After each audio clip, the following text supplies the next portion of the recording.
Hello, and in today's video we are doing an FPL review of Game Week 3.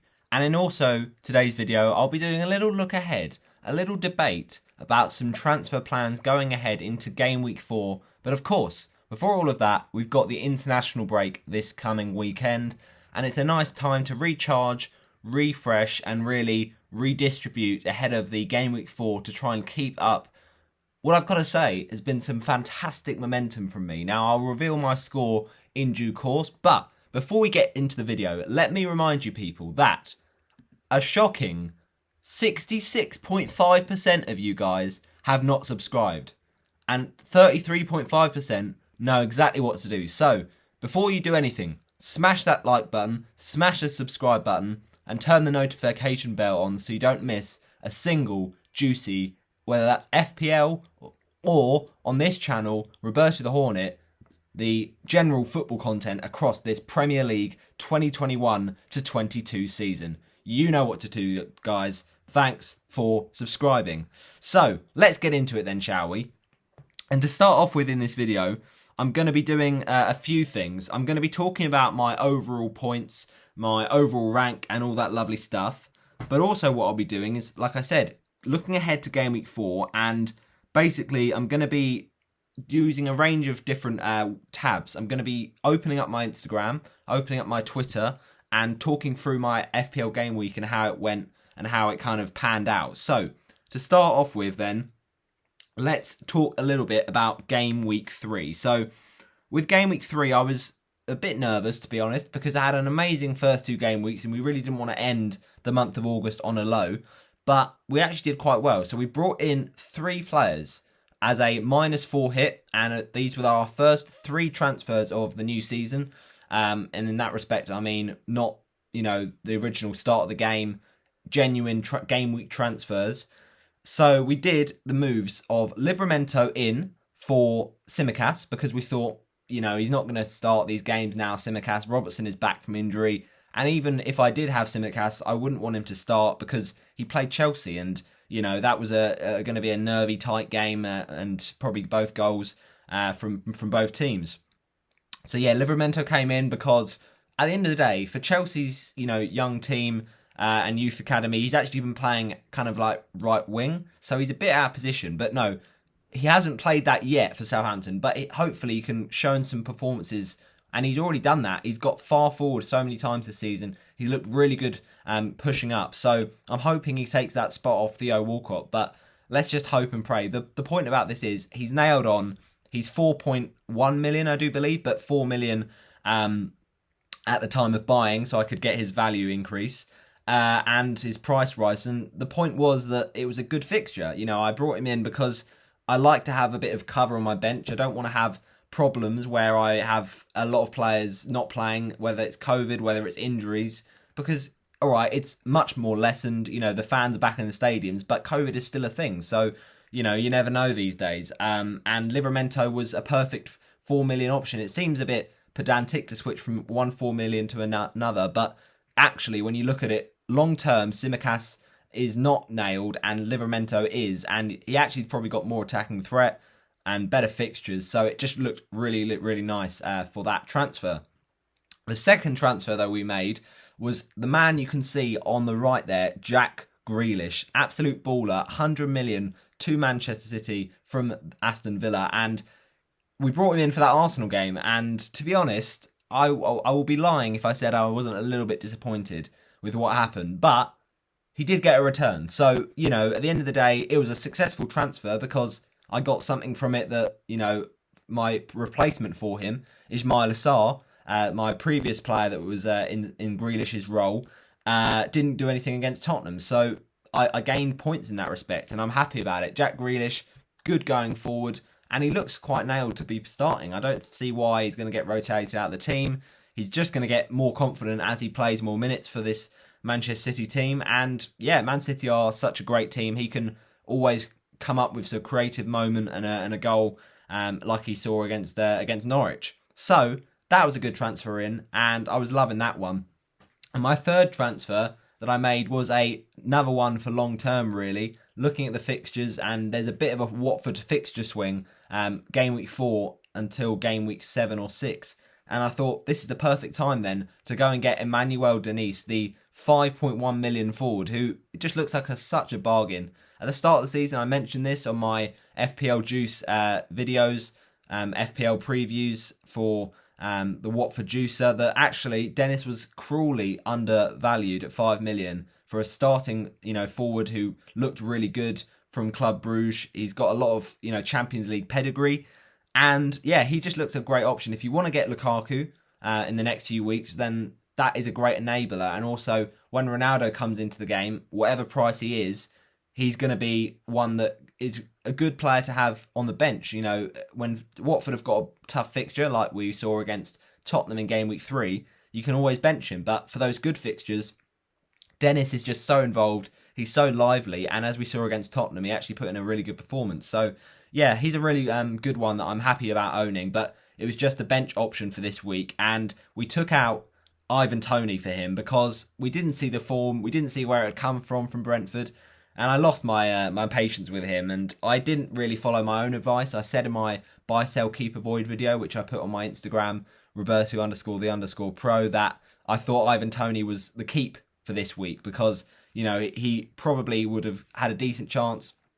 He's shown flashes against Palace and against Arsenal, but I just thought Villa would be, not as bad to concede to him. But fair enough. First Premier League goal. Doesn't mean, though, he'll go on scoring. Of course, he'll get confidence from that. And, strikers are all about confidence. But let's not say that he's, guaranteed a good option. We've still got goals that we got from our forward line. And the main thing is, I probably would have benched Toney if I'd have had him. So, I don't know. I think it's a decent thing. But Grealish actually did come in and cancelled out exactly what Toney got, 6 points. So I'm not too salty about Toney, but it does sting a little bit, I've got to admit, when it just didn't feel that he had the attacking threat to get his first goal. But fair enough, Ivan did it. So yeah, it's going to be a good one. Let's get into the video then. Before I continue though, let me tell you, I need you all, every one of you people watching, to help me out. Can we reach 70 subscribers by the end of 2021? I believe we can do it. I really do. And make sure you just share the word on this channel. Smash a like on all the FPL Yellow Army videos. And yeah, let's try and increase the sub count. And I know we can do it. It's just about getting the word out and hitting that subscribe button. So thanks so much for the support. It's been a really, really fun channel, starting from scratch, and it will certainly be a fun ride this season where I can get the videos out for you. So let's get into then my game week rank. We're going to spoil it because I just can't hold it in any longer. So I'll tell you my game week points a little bit after this. But what are we sitting on? Well, actually, at the end of game week 2, we were on a rank of 208,942. But at the end of game week 3, we are on 220,167. That is a very great rank to be in the first 3 game weeks of the season, the first month of the season, to be in that top 220k. I'm absolutely loving that. And it's only a small red arrow. Now, I'll admit, to start the season, we haven't had any green arrows, but it's virtually impossible to have a red arrow. Well, it is pretty much impossible to have a red arrow for game week 2 because to not have a red arrow, for game week 2 and to get a green arrow because you're ranked number 1 in the world. You're ranked, well, technically 0, and you're always going to go down from that unless you have a blinder and you're number 1 in the world. So the point is, it's kind of like the red arrow from game week 2. I took it on the chin, but I didn't go down by that much. 95k was a really fantastic rank from the first game week, and then 208,000 from after game week 2 was really, really good. But it just that it was still a red arrow. Unfortunately, we still had a very good score of 71 in game week 2, and we went down by about 113,000 or something like that. But this is still good because we've only gone down by 11.3k this game week to 222,167. So I'm loving that rank, to be honest. In terms of captaincy, now I went with this week not Bruno Fernandes like many people did, and they've got egg on their face now. I went with Michail Antonio, and sometimes you've just got to back the fixture and the form over premium assets. Now, I say every season you should captain assets who are premium assets, and I still stick by that. But this little window of opportunity, I wasn't going to turn it down. And Antonio against Palace just seemed too good to be true, and it was very, very good indeed. So I think there's some interesting options for captaincy going forward in the FPL game weeks. But if you want, you can get these kind of lists of players who you're kind of rotating. You've always got one of them that you pick in a certain game week. So you've got Antonio, Bruno Fernandes once he shows a bit more form. Bruno obviously did score that hat-trick in the first game, but hasn't looked good since. Salah, Harry Kane, Lukaku, and of course now Ronaldo. He could be just a set and forget captain because, it's the GOAT. He's so good. So our goal of this season, 30k, is going to be a tough ask, but we've started really strongly. We're still inside that top 220k, so I'm actually very happy. It was a very interesting game week in Game Week 2 because Game Week 1 was so high scoring, and this game week in Game Week 2 was a little bit of a notch down from that, but still very high. But then you kind of saw it revert back to normal for Game Week 3 in the respect that the Game Week average wasn't massive. It was only 54 this week. And as you can see there, 941, 910,000 Game Week rank, which is actually a very strong Game Week rank. I'm actually loving that. So off the back of a very solid Game Week 2, we had another good Game Week 3. And I can tell you people that we finished on 69 points. That's right. There is our rank. There's our overall points, 243, which is a great position to be in going into Game Week 4 after those international matches. And I'm just loving it. I mean, the 3-4-3 is obviously the preferred formation. I think that's the one that works best right now. But it just seems that whatever I do, my decisions are pretty strong right now. And let's not get ahead of ourselves, of course. We don't want to kind of lose thread of what we're doing. But right now, our decisions have been really strong. Greenwood from the get-go, he's just been so good. Antonio from the start as well. Ben Rama, I haven't had all season, and yet I've still got that great rank because, obviously he was good in the first couple of game weeks, and I also had Greenwood and Sarr. And then Game Week 2, we did have some, real strength in our team, which kind of cancelled out Ben Rama's points. But then we thought about the Ben Rama transfer in Game Week 3, but we thought, let's just see if he blanks, and he does. So it doesn't hurt my rank massively because I've got these other players that are counteracting it. The other thing to say is my team value has gone up a considerable amount. It's now at 100.9 million after I think we started Game Week 1. What am I saying about? Game Week 1, I'm pretty sure it was 99.5 because we had 0.5 in the bank. And then I think we went up to 99.9 ahead of Game Week 3's fixtures because we didn't actually make any transfers in Game Week 2. So yeah, we've had a good amount of value increases, but it's not all about value. Some FPL managers get so bogged down by, I've got to bring in this player before he increases in price. Ideally, if you've got everything else sorted, then yes, do that.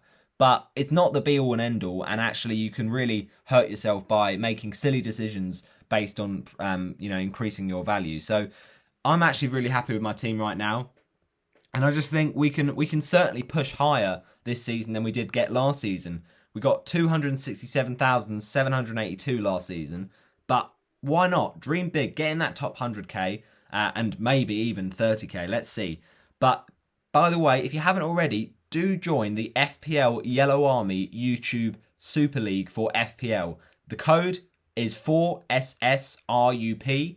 And of course, for the winner, I will get they will get a shout out on Instagram, and they will get follows from me from all the socials, and of course you will get to follow or join on my YouTube FPL season review that will be coming around about in June. So that'll be really exciting. But that's for the winner. For the month winners, the manager of the months will get an Instagram post where they get a shout out and they get to get known to get follows. And I'll give how they got on in that game week, but also that month. And yeah, kind of just shout them out really. And we've already had our manager of the month, of course, for August. Well done to FPL Tactics. You can check out their team and his transfer history and all that lovely stuff. He's done very well, and 99th in Serbia right now. So congrats to FPL Tactics. So going into this game week, I was nervous because we had a lot to prove. We had to try and keep up the momentum, but 69 points in a week that wasn't that high scoring is very, very solid. So I'm very happy with it. The game week average actually for game week 3 by players in the top 10k of the world was actually 65. The score. So I'm 4 more than that, and with our -4 hit, we're still coming to 65. So yeah, I'm very, very happy with this game week. Let's pick the bones of it then, shall we? So starting off with our goalkeeper, Daniel Bachmann, and we had a lot of complaints. Obviously, Bachmann didn't start the season well. Not ideal. You kind of thought, it's an absolute, brilliant decision against Villa, 3-0 up, and then of course he goes and concedes 2, so that was a kick in the teeth. But then against Brighton, it was even worse because, conceding 2 goals in the first half, and Watford never really, got back in the game.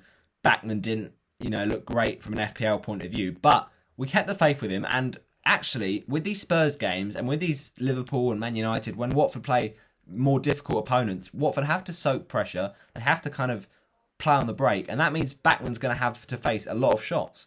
And as we saw against Tottenham, he made some fantastic saves. I know he made the mistake for the goal. It was a bit of a shocker from him, to be honest. But he more than made up for it, in my opinion, with some of his saves. And that's perfect for FPL to get those save points. Of course, to be conceding that goal doesn't get the bonus points like Hugo Lloris has done this season. But still, Bachmann, you kind of can't think about goalkeepers too much. And Bachmann, with 4 points, conceding the goal despite that, I'm very, very happy. So he actually made a total of 7 saves, which, for a goalkeeper facing a top 6 team and a promoted goalkeeper, that is actually really, really good. So I'm going to keep patient with Bachmann, especially now that our fixtures are really nice and starting to turn. And I think hopefully this is just a sign of things to come from Daniel Bachmann. He certainly has got the ability to make these saves and hopefully rack up some more points. So yeah, Daniel Bachmann, 6 points in total, but for this week, hopefully he'll start getting a bit more form. He's still very low in terms of his ownership, 2%, but I guess Watford have looked fairly leaky in the start of the season. And as I mentioned, those fixtures, Wolves, Norwich, Newcastle, you really can't complain with that. So, moving on to our defence, this was pretty good. I was pretty happy with it, other than, the 2 on the right there, Shaw, Ayling and Livramento. But Trent to start off with, obviously, we always seem to back that Liverpool clean sheet, but it was always going to be tough against Chelsea. We were just hoping for Trent to get those attacking returns. And to be fair, he's got a good record against Chelsea in terms of that. But just didn't happen in this game, and it's a shame. But he still manages in a 1-1 draw, just like Luke Shaw did last week, to get 2 bonus points. So I'm very, going to take that. I'm not too disheartened by those 4 points. And Trent, he's just a season keeper, isn't he? He's so, so good every single season, and he's just worth it. Liverpool clean sheets. Look at those fixtures until game week 6. Very, very solid stuff. And he's got such attacking potential, so you kind of want to own him, really. Luke Shaw, 6 points. I mean, the Man United game was interesting because it was just like Wolves' previous matches. Wolves dominate the match, so many chances, and yet they still can't score. But at least it's a clean sheet, finally, for Manchester United and for Luke Shaw. We just don't seem to be getting those attacking contributions that we all thought he would, provide. But maybe we stay patient. It might be a bit of a waiting, and then we'll get a reward. But yeah, clean sheet does the job on the tin, and hopefully with the fixtures, they're kind of mixed again. But Varane is going to get more starts, and they're going to hopefully get more attacking returns against someone like Newcastle and Villa. And then the fixtures are a little bit dodgy, but Man United is still strong. And then of course we know from game week 15 onwards, it is an absolute joke of fixtures. So Luke Shaw, very solid stuff. Ayling, this is a frustrating one because we had him in the team as that budget defensive option who was going to rotate with our other cheap defenders. And we kind of got him in for this fixture. Back in game week 1, we benched him v Man United. He goes and scores, classic. And then against Everton in game week 2, we benched him because we thought that would be a high-scoring game. It was. So, we kind of have a bit of mixed success with Ayling. But then this week we go and play him, and he can't even keep a clean sheet against Burnley. So it's quite disappointing. Leeds have improved, I think, defensively, especially from, the end of last season. But it's not looking that much the case right now because, of course, they've scored, a fair, decent amount of goals, but they've also conceded way too many. And I think that's always going to be a struggle for the way that Leeds play. But you've just got to have faith they'll get it right eventually. And Ayling is not a player with this attacking threat. He's not likely to repeat that Man United goal. But yeah, at the end of the day, it's a shame to see that goal from Chris Wood, the ex-Leeds man, of course, getting the 30,000th goal in the Premier League. But yeah, it is what it is. We'll take it on the chin from Luke Ayling. And then Livramento. This was the one that really did frustrate us because he looked a great option for this game. He didn't actually start in my team. I'll talk about that in a second. But Livramento, man, he's so good. He's got the attacking threat. A good fixture on paper against Newcastle. Newcastle have been quite poor this season. And Callum Wilson was probably the only player you would have backed to kind of take away that clean sheet. And unfortunately, he did do that. 2 goals conceded, not ideal at all. But the main thing I'm fuming about is Moussa Djenepo. How has he missed that chance? Because that was so good from Livramento. Such a good assist, or it should have been. But he's absolutely been robbed of that. So yeah, I'm pretty gutted, to be honest. But he's still such a good option. You don't have to play him every week. And at 4.1 million, he just looks really, really nice. The fixtures, all right, West Ham, Man City, not ideal. But look at these little lovely patch of fixtures here. You can't, think that Livramento is a player you should avoid. Actually, he's probably a good one for the long term. Even if, people wildcard, maybe you keep him in there because he's just great for his price. So, yeah, it's a shame to get 1 point. Obviously, I would have liked at least 2 points, but he's gone and conceded the 2 goals. And let's just hope he can get some more attacking returns eventually.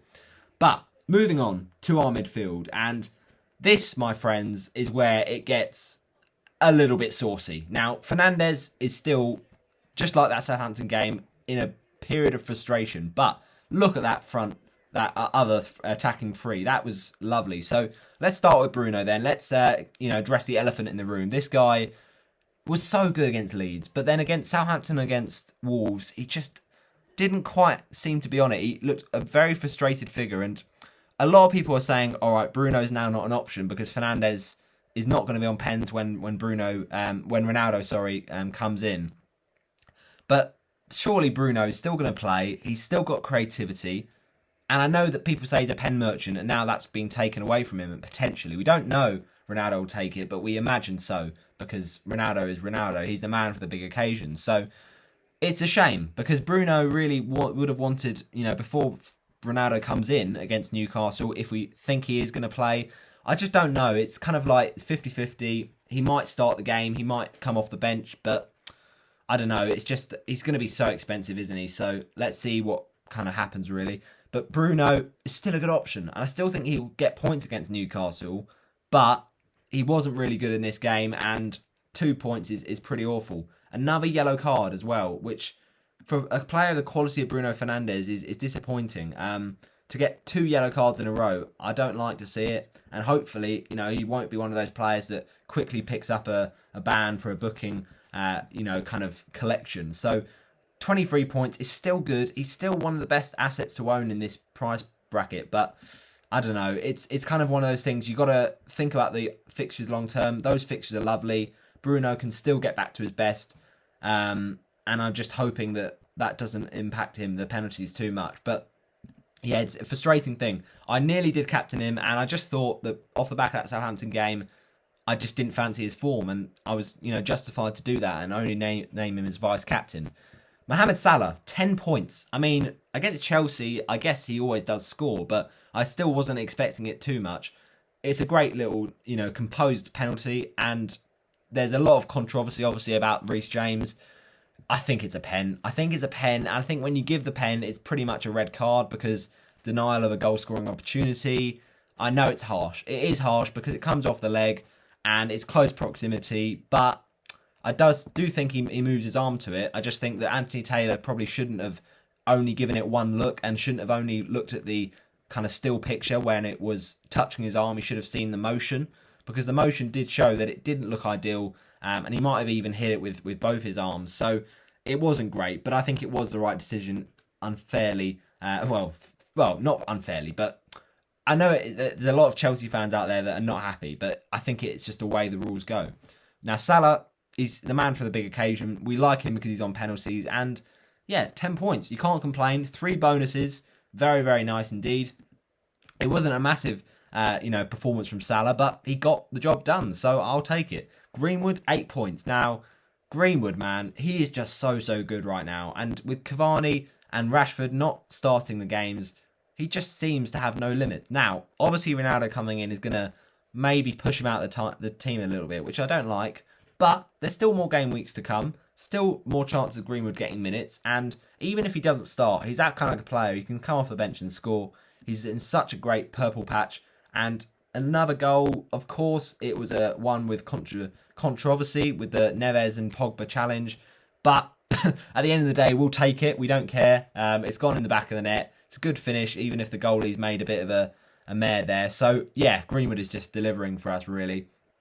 Jack Grealish, the transfer in we made, as well as Livramento, he was the man to come in. And, yeah, okay, I would have wanted more than one attacking contribution. I would have liked a goal, but it's an assist. You know, I didn't have that assist from Salah, so it's nothing that I've kind of lost in that respect from the -4. And actually, you know, to get 6 points, I've matched Tony's score. Jack Grealish is in the, high confidence right now, so he's going to be a player good to own coming up. But I just hope he's prone to rotation. I think he is, because, City haven't really made many other transfers other than Grealish this summer, so it's fine. Now, up front, we went with a 4-4-2, which is unconventional, but it worked for this game week. Antonio, now, it's just, at this point, he's just unbelievable. He is so, so good right now. 22 points for a captain is just always lovely to see. 2 goals against Leicester City, and you kind of thought, all right, Palace, let's just hope for something. And then he got the assist, and I was like, okay, I'll take that, but, I did get an assist from Grealish, I did get an assist from others. But then he goes and gets a goal on top of it, and he's just so, so good. The goal was just clever because he kind of smashed it at the near post, but he measured it really, really skillfully. So this guy's in great form. 2 bonus points as well. He maybe was robbed of the 3 bonus points, but that's the way it goes, I suppose. Ings, 4 points. At the end of the day, he gets another return. He's probably, on limited time in my team, but just because of the Villa swing of fixtures that are pretty bad. But also, you've got to remember, Danny Ings is a big game player, so he could still score in those tougher games. And yeah, it's a shame to see the yellow card, but, it gets the assist at least.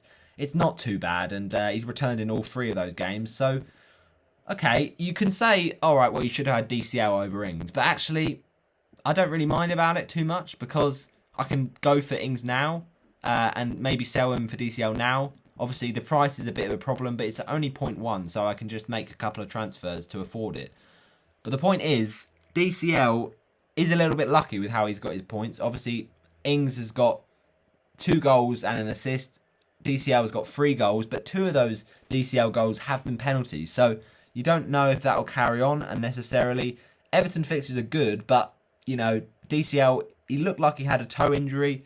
We don't know about that. And I think that Everton, their form is going to eventually slant them off. And I think, Villa, at least with Ings, he looks like he's always in the game.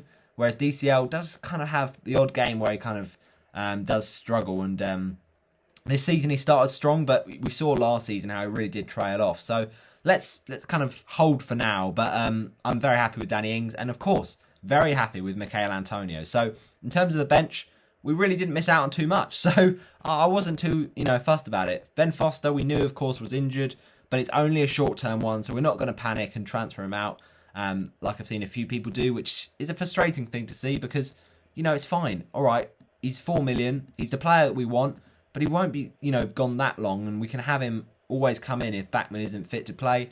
And, yeah, just chill out, people, right? Bertrand, now this was the one we were going to say about earlier, but Livramento obviously did come on as an auto sub, and because Bertrand missed out against Norwich, it's a shame because we brought in Bertrand in Gameweek 1. We didn't know he was going to miss that first game, and we didn't start him anyway, so that was fine. But the main thing is, we didn't actually foresee him to miss out this game. We thought he was going to be back in time, and you kind of think, well, Livramento on the first of the bench. I had the good fixture against Newcastle. I had another good fixture against Norwich. There was not a lot in it. and I was willing to take the punt on Bertrand because he's got a better fixture and he's got attacking potential. So I'm happy that Livramento came in because, you know, Livramento is still good. But Bertrand, yeah, obviously it wasn't the best of picks, but even that Leicester team, they conceded against Norwich. So it's not the worst thing in the world. And Bertrand, okay, it's not ideal. He's not played a single minute yet, but let's just not worry about it too much. Livramento is there for getting subbed on, and Bertrand is just kind of a wait and see if he can be back fairly soon.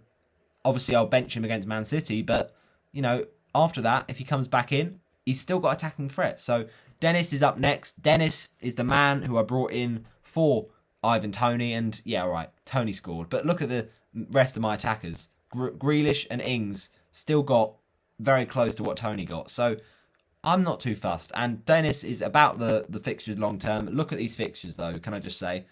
And I did bench him, and he got a yellow card anyway, so it wasn't all the worst thing, really. 5 million, okay, bargain. But now he's at 5.2. I say 5 million, that's his form. He's just that good, basically. He matches everything. But this guy is just so lively, all right? First game, okay, amazing. But in all of these games, even against Brighton, where we played poorly, he still had threat. And against Spurs, he was running at Spurs' defence. He was willing to take them on. And he nearly scored a wonderful goal where he took on basically all of the Spurs centre-backs and left-backs. And, yeah, he just couldn't quite have the finishing touch. But he, you know, was so good at dribbling. And Wolves are a team that's still yet to score and have been quite leaky. So, Dennis, chance. Norwich as well. Newcastle, Leeds are leaky.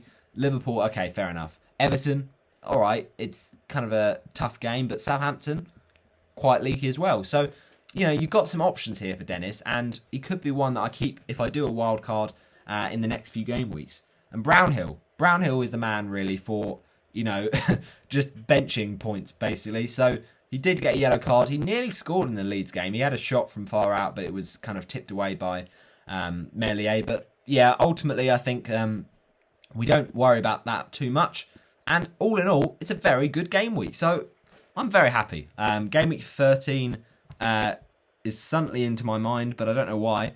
Game week 5 is also in my mind, but the point is, game week 3 was a good game week, and I really can't complain too much about it. So I think with football, there's always a chance, and this FPL team has taken its chance right now. So I'm in a very good frame of mind in my FPL team, and yeah, like I can't really complain. Now, my mini leagues isn't ideal because, of course, it's a red arrow.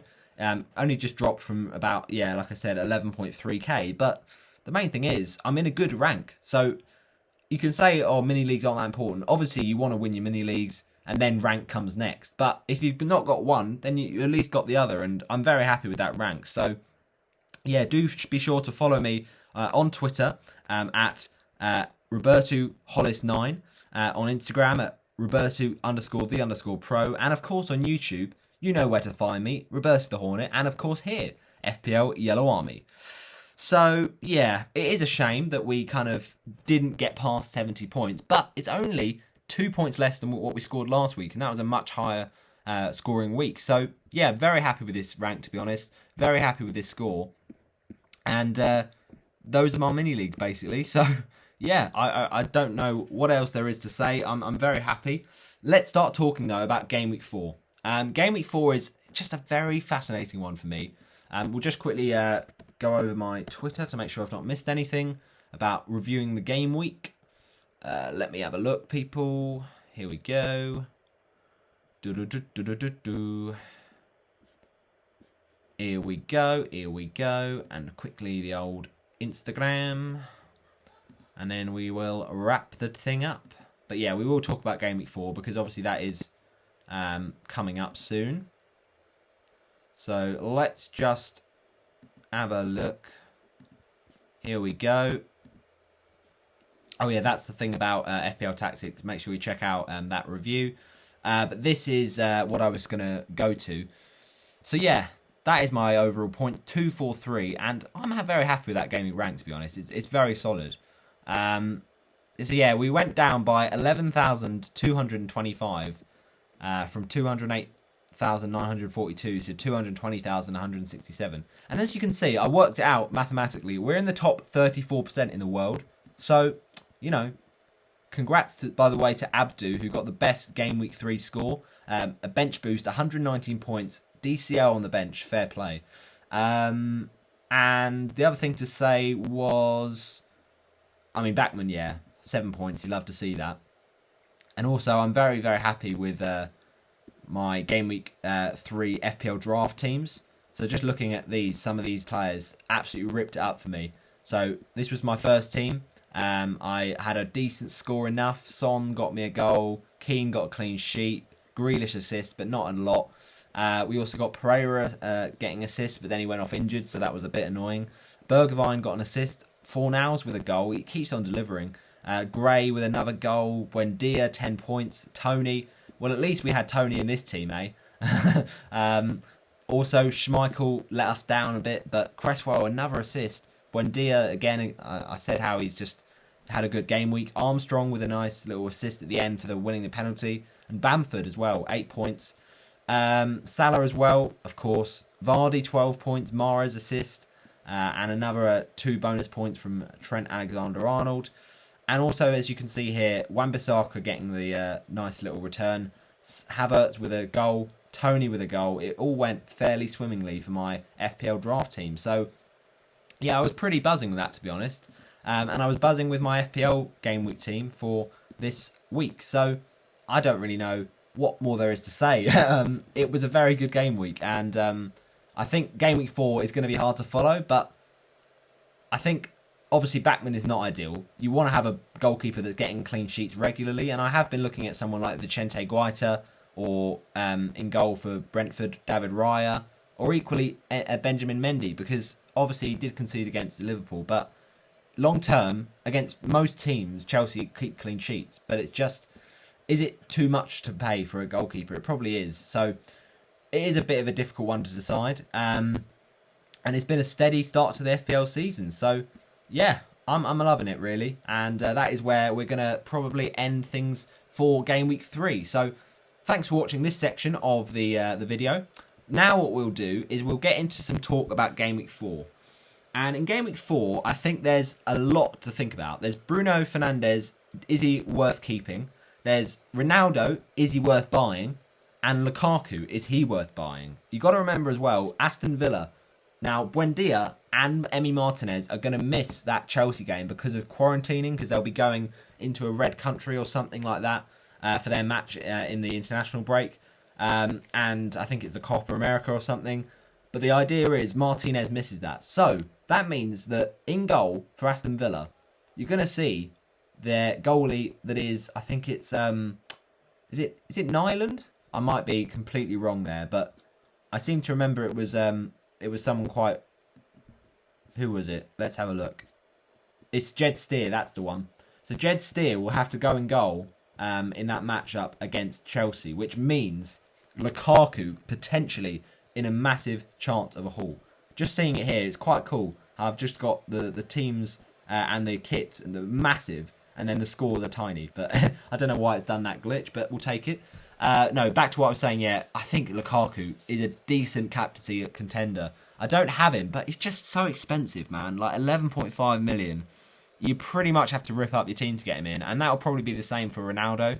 We don't know he's going to play against Newcastle, but he could be a really good option. And I think the last time he played Newcastle, like back in the 6-7 season or whenever it was, he scored like a hat-trick against them. So I don't know. It's a difficult one. But I think another consideration is about the wild card. When do we play it? Is it too early for Game Week 4? My opinion is yes. And the reason I'm saying this is because I just don't think we've got enough kind of data and enough stats and enough information to go off. I know that you've had 3 game weeks, you kind of got a decent little picture of what's happening, but stuff has been crazy, let's be honest. Like Arsenal are bottom of the league, Spurs are top, Man City is 7th. Like a lot of the stuff that's happened right now has been a bit all over the place. So once it calms down, we'll be able to get more of a gauge of the teams that are doing well, who's starting more games. We've seen a lot of rotation already. So I don't know, it might just be a bit too early. I can see the thinking because, there's some good game week fixtures, some good fixture swings for Watford, for Wolves and for Leeds United. But without Rafinha as well, and with him likely to miss that game against Liverpool due to the same thing for Brazil, missing out in the international break and quarantining. I just think, why rush it? You know, we want to hold on for this wild card for as long as possible. And I think the best option, to be honest, is to do your wild card a bit later on. I don't know when it would be. Maybe game weeks 5, 6, 7, 8, something like that. But that's just my opinion. I don't know when I'm going to do it. But it's just, you got to kind of look at fixtures. Like, do we want to target Arsenal players after their poor start to the season? Not really. Do we want to target Wolves players after they haven't scored a single goal? I mean, meh. It's kind of like, all right, fixtures, yeah, are important. But you've also got to think about form. You've also got to think about, are these actual, genuine, good FPL options?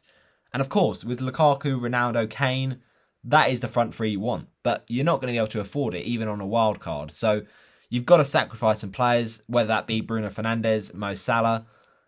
It's a tough decision. It really is. And also, you've got to think about, when are you going to use that second wild card? You kind of want it to be ready early on, first of all. But then late in the season, you want to use that second wild card. So I think you've got to think carefully. The second wild card, you're probably going to want maybe just before a double game week as well. So that way you can kind of prepare for the double, or even just before a blank game week. So you've got in loads of players that play that week, and also do play the week that, you know, is a blank. And then the bench boost, I guess you kind of want in a double, but, you know, it can fluctuate when that is actually scheduled. The triple captain, ideally in a double, but we don't know. The free hit in a blank, I guess, but the main thing I'm saying is you want to plan ahead with your transfers and your chip strategy. So I think putting the wild card now would be a rookie error. That's just my opinion, but you can disagree and justify your reasons. But I just think the fixtures aren't calling me right now for game week 4, and I know it's an international break, and that's a good time to kind of do a wild card because you've got a lot of time to think about it and tinker with fixtures and options. But I just don't think we've kind of got enough, chances to get those points. And I know Lukaku is a very tempting one, but the fixture isn't the best one till game week 7. So wouldn't you rather wait and then, you know, get good assets then, get your Ronaldos and get your, Kanes and your even your DCLs, if you can, fit them in. So I understand it. Against Villa, it's not the worst fixture again for Lukaku, but is it worth to wildcard if you're only bringing in, say, Ronaldo? Because we don't even know he's going to play against Newcastle. So you've got to kind of weigh up all of these different things. I think the wildcard, I think hauling up on Chelsea might be a good idea because their fixtures aren't amazing, but they just are such a strong team right now. And I think Trent to someone like Kufau could really help you with kind of sorting out that budget for the wild card. But personally, I just don't think the Game Week 4 wildcard is the best way forward. But yeah, feel free to disagree with me in the comments, and we'll have a little discussion about it. So going into that Game Week 4, I think that, you know, in terms of the Game Week, I guess I am looking at a few players. Calvert-Lewin is one that I kind of thought, yeah, who needs to go with him? You know, he's not worth it, and I kind of bit my tongue really when I saw him score that penalty. But it is penalties. Like, how long is it going to, you know, keep on going on? And Bruno is a bit of a worry right now, but you can't get too knee-jerky. You can't be too erratic. Son, of course, if you'd have had Bruno, Salah and Son to start the season, you'd be laughing right now. But I just think it's too hard to negotiate, and it might not be worth it if you're not fully confident in it. So you kind of got to look at the fixtures, but you've also got to look at a range of different scenarios that help you make your decisions. And I think right now, those scenarios are just not personally tending towards me making that Game Week 4 wildcard. But I could change my mind, to be honest, if I get lured in, really. So all in all, I think Trent, if we can keep him in the wildcard, then that would be ideal. If we could get Torres in as well, but I just don't know with Man City. I know he's had a great form, so you think, why would he drop Ferran Torres? But Pep Guardiola is ruthless. You know, we saw it in the past. You know, Aguero could go on a 4-game winning run, and then in the next game, in comes Jesus. Like, you just never quite know, and you're never safe from the rotation. And obviously, the Wolves fixtures are ideal, but do we really gamble on someone like Adama Traore or Jimenez? Because they're too they're too risky for me with no goals scored, no confidence. And I know that they play Watford first, which is on the face of it quite a good fixture. Like, do we know that Wolves are gonna have that threat? They've had a lot of chances, sure, but they're not actually performing their XG. They're being a bit of a Brighton this season. So why would we kind of take the gamble? Despite the good fixtures, we've got nothing to go off. So I think there's a few little conflicting decisions to be made. But for now, we don't make any decisions. We think about the fixtures long term, and then we go from there, really. So game week 4, we've got some interesting matchups. Palace Spurs, Arsenal Norwich, Brentford Brighton, Leicester Man City, United Newcastle. Could that be the debut for Ronaldo? It's possible. It's possible. Southampton West Ham, Watford Wolves.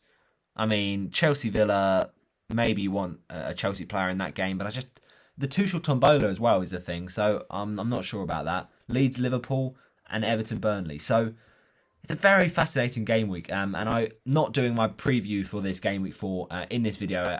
It's just a kind of small light touch on it with the international break coming up, but it certainly is interesting. It will be a really interesting one to see how my kind of thoughts develop and what we go on to do. So just to recap, this was the game week of game week 3. De Gea in goal, which I did not see coming, to be honest, but fair enough. Varane, I think he got a bit of a lucky assist, to be fair. Coleman, Reguilon, I was thought about bringing in Reguilon as well, but I just didn't go there. Son, Antonio, Vardy and Jesus. So at the end of the day, it's a little bit of a weird season so far. We've not seen kind of much regular patterns. Like, all the teams of the seasons, apart from maybe Antonio, have been quite different. So let's just kind of go with the flow. Let's see what happens, and let's go again for game week 4. But thanks for watching my preview in bits. Not really my preview, but my mainly review of a very, very good game week number 3. Thanks for watching. Smash a like on it. I'll see you guys next time.